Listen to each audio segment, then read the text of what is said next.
Good morning everyone, Shashank Sharma here. So I welcome you all in my channel. So today's agenda is models part 3. आज हम models का third part कर रहे हैं, right. So if this is the first time, again same information. पहली बार आए हैं तो पहले के 2 वीडियोस देख लें. May can should first part में है और उसके बाद could, might, ought to and need not they are in the second one. दोनों का लिंक डिस्क्रिप्शन में मिल जाएगा आपको. आपके राइट साइड में डिस्क्रिप्शन एक छोटा सा इन्वर्टेड ट्राइंगल है, वहाँ पे जस्ट टैप ऑन इट, वहाँ आपका डिस्क्रिप्शन खुल जाएगा, राइट. और भी आपको लिंक्स मिल जाएंगे वहाँ, जैसे डिटर्मिनर्स की प्लेलिस्ट का लिंक है. सो वॉच इट एंड अगर आपको अच्छा लगता है तो कीप ऑन लर्निंग. अब चलो we will quickly jump into today's agenda.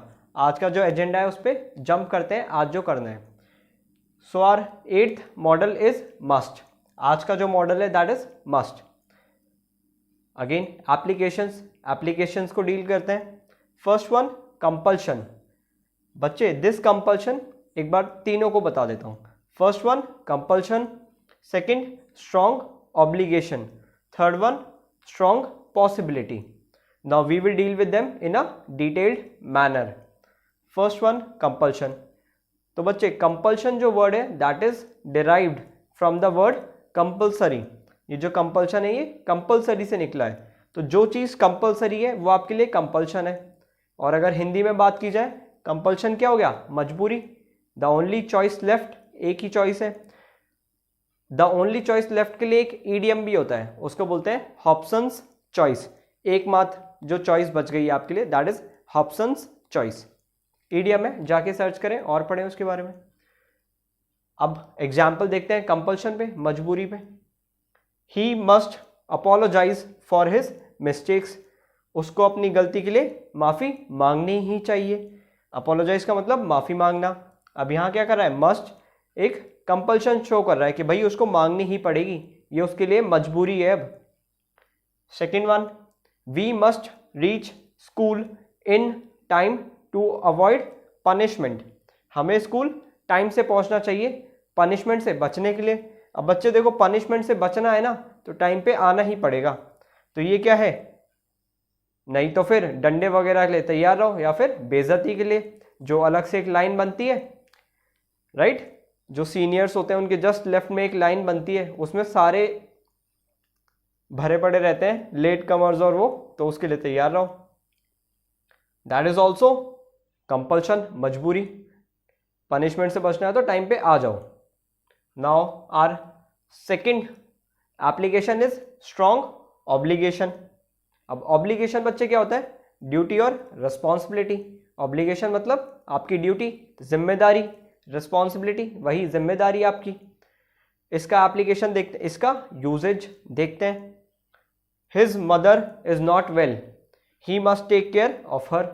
उसकी माँ जो है वो बीमार है, उसे उनकी ध्यान रखना चाहिए, उसे उनका ध्यान रखना चाहिए. अब वही है कि मदर बीमार है तो भाई ध्यान रखना ही चाहिए. ये आपकी एक मॉरल ड्यूटी बन जाती है, एक जिम्मेदारी बन जाती है. तो दैट इज स्ट्रॉन्ग ऑब्लिगेशन या एक स्ट्रॉन्ग जिम्मेदारी या strong duty. A teacher must teach his students about etiquettes. That is etiquettes. जो कहते हैं ना कि भाई इसमें एटिकेट्स नहीं है. एटिकेट्स क्या होते हैं? The moral code of conduct, the way you behave in front of others, right. कुछ मॉरल कोड ऑफ कंडक्ट बने हुए हैं कि इस तरीके से दूसरों के सामने बिहेव करना है. जैसे टेबल मैनर्स होते हैं, किसी के ऐसे मुंह पे स्नीज नहीं करना है. These are etiquettes. नॉर्मल जो कोड ऑफ कंडक्ट है to remain in the society, society में रहने के जो तरीके हैं उनको बोलते हैं एटिकेट्स. तो अब कह रहा है कि भाई टीचर को, ये मेरे लिए है, टीचर को अपने स्टूडेंट्स को एटिकेट्स सिखाने चाहिए. ये उसकी टीचर की मॉरल ड्यूटी बनती है. Third one, strong possibility. अब बच्चे एक ब्लैक मार्कर से थोड़ा हाईलाइट करने के लिए लिखा हुआ है कि स्ट्रॉन्ग पॉसिबिलिटी मस्ट में है, राइट. जो पॉसिबिलिटी का केस है सेम मे में भी था, माइट में भी था. This is the decreasing order of possibility. Must में पॉसिबिलिटी सबसे ज़्यादा, then we have may, then we have might. Possibility के केस में जहाँ सबसे ज़्यादा पॉसिबिलिटी होगी then we have to use must. After that may, after that might. Examples देखते हैं. He must be a dacoit. अब ये वही है डकैत जिसको बोलते हैं, गब्बर सिंह वगैरह टाइप का, ये वही डकैत है बच्चे, कितने आदमी थे टाइप। अब ये कह रहा है कि भाई ही मस्ट बी ए डकैट, वो डेकॉइड, मतलब बहुत स्ट्रॉन्ग पॉसिबिलिटी है कि वो एक डाकू है। अब ये वाला जो है ना, ही हैज़ 3 कार्स, उसके पास 3 कारें हैं। He may slash must slash he may slash might slash must be a rich man. उसके पास 3 कारें हैं। अब ये आपको खुद करके लाना है, that is homework for you. आपको क्या करना है, जो भी है मे माइट मस्ट, आपका answer you have to write in the down in the comment section below, comment section में लिखना है, राइट। अब मे के वही 3 काम थे, यूजेज मैंने बता दिए हैं, राइट। अब कुछ बचा नहीं तो बने रहिए, एक और करते हैं। The 9th model we are going to do is have to. जो हमारा 9th मॉडल है दैट इज हैव टू। अब देखो मैंने क्या किया है, although we have studied must, हमने मस्ट पढ़ लिया है, बट मैंने इसको इसके डिफ्रेंशिएट करने के लिए लिखा है, राइट। जैसे बचपन में होता था, एक डिफरेंस टेबल बनाते थे, ए का बी से डिफरेंस क्या क्या है, डिफरेंस टेबल होती थी। In the similar manner we are going to, I am going to teach this one. या हैव टू है या मस्ट है, दोनों का ही uses exam point of view से is important, that is why I am doing this. अब देखो हैव टू और मस्ट में एक डिफरेंस होता है। Have to we have to use with impersonal sense, something which is not personal to you. जो चीज़ आपसे पर्सनल नहीं है वो क्या हो गई, इम्पर्सनल। अब पर्सनल तो सभी समझते होंगे, राइट, निजी, something which is related to privacy और समथिंग, निजी आपका। अब जो हैव टू यूज होगा वो यूज होगा इम्पर्सनल सेंस में, when facts are written, facts given हो। फैक्ट्स क्या होते हैं, जैसे सनराइजेस इन द ईस्ट, ये एक फैक्ट है, यूनिवर्सल फैक्ट है, सबके लिए ट्रू है, मतलब ऐसा नहीं है आपका ओपिनियन है, that is a fact, widely and universally acceptable. Rules based होगा और कंडीशन बेस्ड होगा, कोई कंडीशन बेस्ड होगा, राइट। तो ऑल इन ऑल बात यह है कि ये इम्पर्सनल होगा, इसका आपसे लेना देना नहीं है, ये फैक्ट्स और कंडीशन बेस्ड है।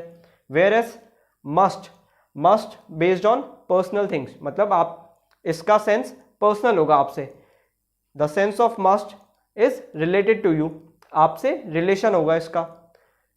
और बेस्ड ऑन वंस फीलिंग और ओपिनियन। अब देखो वही बात है, अगर कोई चीज़ पर्सनल है तो आपका ओपिनियन, आपकी फीलिंग्स भी पर्सनली होती है। ऑल इन ऑल बात यह है कि मस्ट होगा पर्सनल, हैव टू होगा इम्पर्सनल। और समझ में आएगा एग्जाम्पल से, okay. First one, he has to stay tonight as he cannot go back. अब बहुत सारे सोच रहे होंगे कि भाई हैव टू लिखा हुआ है और हैज़ टू आ गया यहाँ पे, ऐसा क्यों बच्चे? द रीज़न इज कि ही जो है that is singular, singular subject के साथ सिंगुलर वर्ब आएगी, सब्जेक्ट वर्ब एग्रीमेंट, चैप्टर भी एक पढ़ेंगे हम आगे चल के। तो ही है तो हैज़ आया, दे होता तो हैव आ जाता, मीनिंग वही रहेगा, जो मीनिंग हैव टू का है वही मीनिंग हैज़ टू का है। जैसे यहाँ देख लो, वी हैव यू, यू के साथ we have to use plural verb, that is why we are having have to, meaning पे कोई चेंज नहीं होगा। He has to stay tonight, उसे आज रात रुकना पड़ेगा, क्यों? अब ये क्या है, because he cannot go back. अब यहाँ पे उसके पास एक ही चॉइस है, अब कंडीशन ही ऐसी आ गई कि भाई उसको रुकना ही पड़ेगा, वो वापस जा ही नहीं सकता। तो दैट इज नॉट पर्सनल, ये पर्सनल नहीं है, ये कंडीशन बेस्ड है। Whereas this one, he must stay tonight, I will tell him to do so, उसे आज रात रुकना पड़ेगा, क्यों? मैं ऐसा कहूँगा उसको करने के लिए। तो that is your personal thing, right. आप उससे कह रहे हो तो that is personal. Have to और पर्सनल में समझ में आया। सेकेंड एग्जाम्पल देखते हैं और क्लैरिटी आएगी। You have to call me sir. अब जैसे मैं हूं, मैं कह रहा हूं आपसे कि you have to call me sir, it is a rule here. आप, मैं किसी एकेडमी में या स्कूल में पढ़ा रहा हूँ, वहाँ आप आए तो मैंने आपको ये बात कह दी कि ये क्या है, रूल है यहाँ पे, that is not my personal thing, ये पर्सनल नहीं है मुझसे, ये यहाँ पे रूल बना दिया गया है, ये कंडीशन है। अगर आपको यहाँ मुझसे इंटरैक्ट करना है then you have to call me sir, as simple as that. Where is this one, you must call me sir, I like it, तुम मुझे सर कह के बुलाया करो, क्यों? मुझे पसंद है, that is personal to me, अब पर्सनल है तो मस्ट आ जाएगा। Done. Moving on to the third one, you have to last but not the least, you have to go now, it is time for you to catch the train. अब तुम्हें चले जाना चाहिए, तुम्हारी ट्रेन का time हो गया है। अब देखो ये रूल बेस्ड है, मतलब कंडीशन बेस्ड है कि भाई तुम्हें अब चले जाना चाहिए, चले ही जाना पड़ेगा। क्यों? क्योंकि ट्रेन का टाइम हो गया है। अगर कैच करनी है ट्रेन पकड़, अब ट्रेन कैच करना ये नहीं लपकली, that is not train ball नहीं है। Catch the train verb use होती है ट्रेन पकड़ने के लिए, राइट। जैसे होते हैं जंप द ट्रैफिक लाइट, उसका मतलब ये नहीं है कि ट्रैफिक लाइट पे के ऊपर से जंप कर दी, इसका मतलब है रेड सिग्नल को ब्रेक कर दिया। कुछ वर्ब्स हैं जो कुछ मीनिंग, कुछ अलग अलग सेंस में डेफिनेट हैं, उनका यूज होगा। कैच द ट्रेन यहाँ पे ऐसा नहीं होगा, टू यहाँ पे कैच ही आएगी ट्रेन के साथ if we have to use a verb, as simple as that. अब यहाँ क्या है? कंडीशन बेस्ड है। Where is this one, you must go now, I want to go to bed. अब ये पर्सनल है कि भाई तुम्हें जाना चाहिए, क्यों? क्योंकि अब मुझे सोने जाना है। अब ये पर्सनल है। तो आई होप आपके समझ में आया होगा। हैव टू और हैज टू इम्पर्सनल होते हैं, फैक्ट्स, रूल्स और कंडीशन पे बेस्ड होते हैं। Where is must is personal to you, based on your feelings और your opinions. So if you like the session, अगर सेशन पसंद आया हो, मजा आ रहा है पढ़ने में, तो लाइक दिस वीडियो, ऐसे थम्स अप कर देना, right, and share it with your friends so you as well as your friends can grow. और मैं तो ग्रो करूंगा ही, मेरा चैनल ग्रो करेगा तो I will grow, that is definite, right. And subscribe कर दीजिए if this is the first time you are watching my videos, only and only if you like the session, मेरे efforts पसंद आए हो तो। So bye, sayonara, see you in the next video, keep smiling.